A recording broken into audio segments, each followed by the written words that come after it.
Olá, meu nome é Adriano Ligori, sou médico radiologista, professor de radiologia da Universidade Federal do Rio Grande do Norte e hoje falaremos sobre a ressonância magnética da pelve. Começaremos com as sequências utilizadas nos estudos da pelve e depois falaremos um pouco sobre a anatomia da pelve feminina. Vamos começar com esta imagem que está na tela de vocês.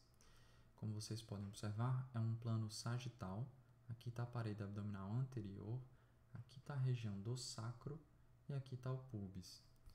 E como sabemos se esta imagem é um T1 ou T2? É muito fácil. Procure um lugar que você sabe que tem líquido. O mais fácil na pelve é procurar a bexiga.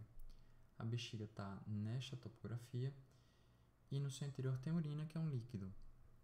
A urina, nesta imagem, está se apresentando com um hipersinal, ou seja, ela está esbranquiçada. Isso significa que esta imagem é um T2.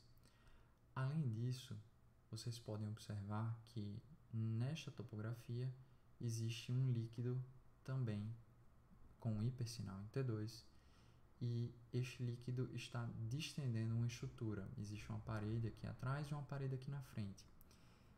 Este líquido é gel no interior da cavidade vaginal, que é um procedimento muito utilizado nos estudos pélvicos para distender as paredes da vagina e assim facilitar a análise do colo uterino, que é esta estrutura. Então, esta é uma das sequências mais importantes do estudo da pelve, que é o sagital T2, e o T2 ele também pode ser feito em outros planos. Também é muito comum ser feito no plano axial. Aqui a gente pode ver a bexiga com urina no seu interior, a vagina com gel no seu interior, a cabeça femoral direita e a cabeça femoral esquerda. Aqui, como é um plano axial, é a região anterior da pelve, aqui a região posterior, musculatura glútea de um lado e depois do outro lado. Também pode ser feita uma sequência coronal ponderada em T2. Veja que a urina está com hipersinal, então a sequência ponderada em T2. A gente vê a cabeça femoral direita, cabeça femoral esquerda, região mais cranial da pelve, região mais caudal da pelve e a bexiga e a uretra nesta topografia. Além disso, são feitas sequências também na ponderação T1 para estudo pélvico. Observe que o líquido ele se apresenta com um hipossinal na sequência ponderada em T1. E nesta sequência a gente vê que a gordura da tela subcutânea ela tem um hipersinal, ou seja, a gordura não está saturada, não está suprimida da imagem. Isso significa que é um T1 sem saturação de gordura. Também fazemos um T1 com saturação de gordura. Observe a urina escura, ou seja, é um T1, e a gordura da tela subcutânea com um hipossinal, significa que a gordura está saturada. Esta sequência ela serve para analisarmos o realce após a injeção do contraste por via venosa.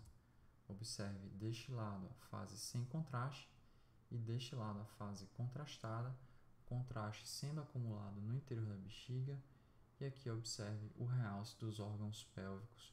Nesta região tem o útero e aqui a gente não vê nenhum realce. Por fim, também é feita uma sequência ponderada em difusão.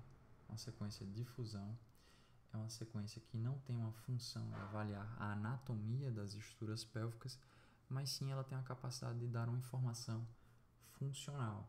Ela avalia a livre movimentação das moléculas de água, que quando nós temos tumores, inflamações, algumas alterações,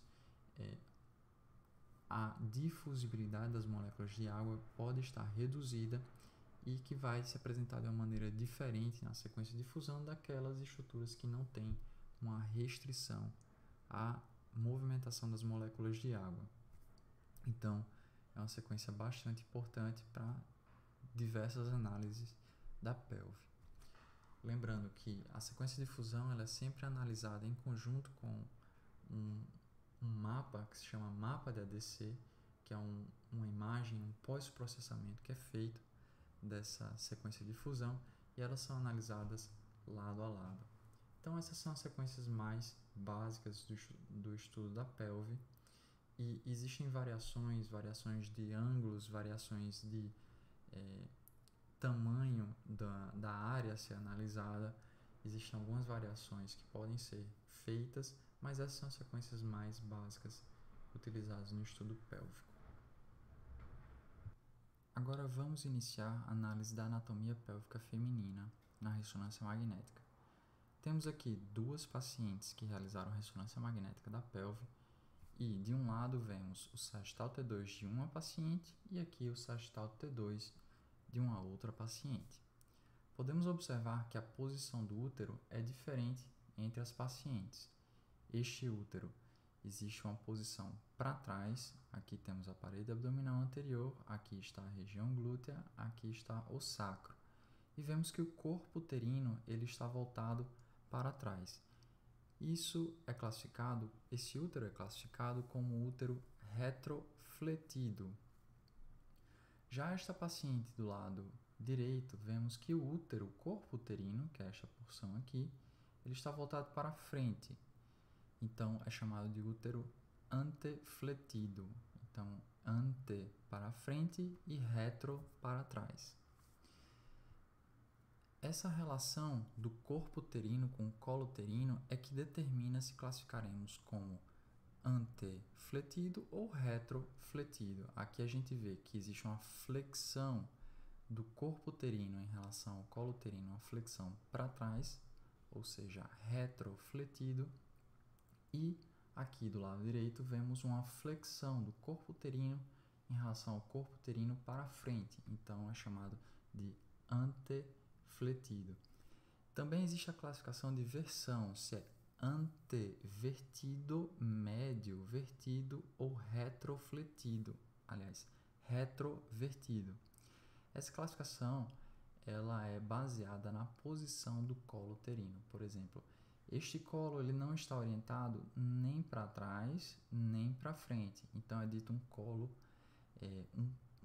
médio vertido com um corpo uterino retrofletido. Já este colo, vemos que existe uma leve angulação para frente, então chamamos de um útero antevertido com uma anteroflexão do corpo uterino. Tudo bem? Então, observe o útero. O útero ele pode ser dividido em colo uterino, região ístmica, que é essa região de transição entre o colo e o corpo uterino. E vocês podem perceber que existem vários sinais aqui dentro do corpo uterino. Existe o sinal miometrial, que aqui é um pouco heterogêneo devido a varizes intrauterinas. Existe esse sinal mais branco, com um hipersinal em T2, que é o endométrio.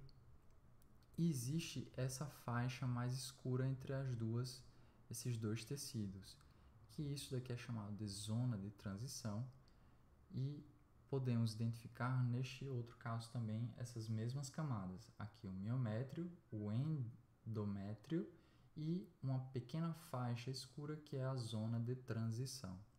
Então todos esses sinais são bastante importantes na avaliação do útero. Também conseguimos avaliar o colo uterino com o canal endocervical. Aqui temos o lábio anterior do colo uterino e o lábio posterior. Aqui a vagina é distendida, como falamos antes, e aqui, com pequena repressão, temos a bexiga com suas paredes levemente espessadas devido a pouca repressão, conteúdo homogêneo, e aqui para baixo nós temos a uretra. Nesta outra paciente, a mesma coisa, temos a bexiga com paredes dobradas devido a baixa repressão e a uretra aqui embaixo. Okay? Para trás, nós podemos identificar o reto e o canal anal logo aqui abaixo. Então, o reto é essa estrutura que está aqui atrás da vagina, sobe atrás do útero até a transição com o sigmoide mais acima. Tudo bem? Em seguida, temos a análise dos ovários. Os ovários são estruturas ovaladas, como podemos ver aqui, com áreas císticas no seu interior. Essas áreas císticas são os folículos ovarianos. Podemos observar melhor aqui nesta imagem. Então, veja, os ovários são estruturas ovaladas com pequenas formações císticas no seu interior. Aqui temos um ovário com dimensões pouco maiores, porque ele possui esta imagem no seu interior, que provavelmente é um corpo lúteo em involução. Então, o ovário ele fica com uma dimensão um pouco maior. Podemos, inclusive, confirmar essa suspeita com a fase pós-contraste, onde veremos justamente esse realce anelar do corpo lúteo. Tudo bem? Ok. Outra coisa que eu gostaria de mostrar para vocês nessa paciente, a gente pode ver também o reto, o canal anal logo aqui embaixo. O reto pode ser dividido em terços inferior, médio e superior, logo aqui acima, certo? E nesta paciente temos uma alteração ovariana, que eu não vou entrar em detalhes aqui, do lado esquerdo, e o ovário direito já foi operado, ela tem uma oforectomia do lado direito. Então, uma breve revisão da anatomia pélvica feminina na ressonância magnética. Agora iniciaremos a análise da anatomia da pelve masculina na ressonância magnética. Nesta imagem da esquerda vemos um sagital T2, observe a urina no interior da bexiga, que ela se apresenta com um hipersinal, então a sequência ponderada em T2. E aqui do lado direito vemos um plano axial da pelve também ponderado em T2. Podemos ver nesta região a bexiga não está com a grande repressão, ela está com a pequena repressão, tem pouca urina no seu interior e por isso suas paredes ficam dessa maneira, meio dobradas, meio com contornos lobulados. Logo abaixo da bexiga, a gente pode ver esse órgão. Esse órgão tem um formato arredondado, às vezes descrito como formato em pera. É a próstata. A próstata, ela se localiza logo abaixo do assoalho vesical e anterior ao reto. Logo acima da próstata, nós temos este órgão, que parece um saco de contornos retorcidos, que é a vesícula seminal. Então, temos as vesículas seminais do lado direito, aqui, e do lado esquerdo, aqui nesta região. E logo atrás, como vimos nas outras pacientes, temos o reto. O reto ele fica nesta posição em situação pré-sacral. Podemos ver o reto também aqui, o reto inferior, o reto médio e o reto superior nesta região. Logo abaixo temos o canal anal. Observe a angulação do canal anal. Então, a angulação, se tivéssemos um ponteiro aqui, seria uma angulação direcionada para 4 ou 5 horas. Angulação voltada um pouco para trás, para a região posterior. Então, esta é a anatomia básica da pelve masculina na ressonância magnética.